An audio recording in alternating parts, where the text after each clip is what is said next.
Alright, this is JW with Jeep Monkey. Today we're going to focus on this rear bumper.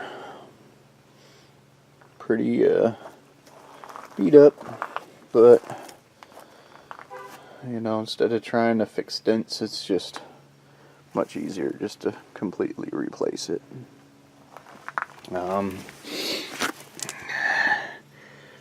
So I hope it's just not those two bolts.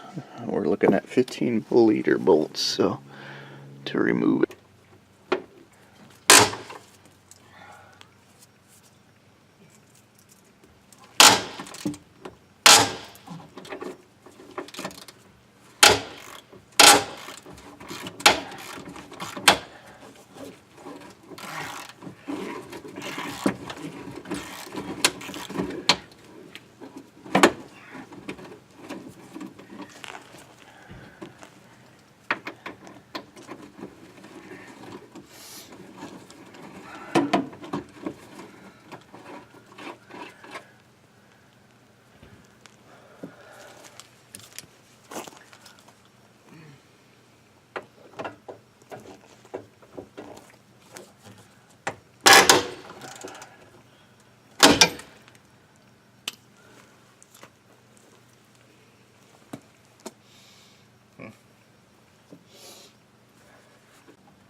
Alright, to end this video for the removal, as you can see, I got a broken off bolt right here I'm going to have to take care of, and then a couple of these, these two bolts stripped, but I had a 12-point socket and I switched to a 6-point socket, and I was able to get those off. So I ordered the new brackets. You guys saw the video of me opening the package. I got new brackets. I got new screws. I decided to get stainless steel ones from Lowe's. Probably not as strong as the originals, but you know, they won't rust. And this bumper doesn't carry much weight anyways. The hitch carries off of the frame, so I'm not too worried about 8 bolts holding it in place, so it should be just fine. Alright, so like, subscribe, all that good stuff, and I'll see you on the next video.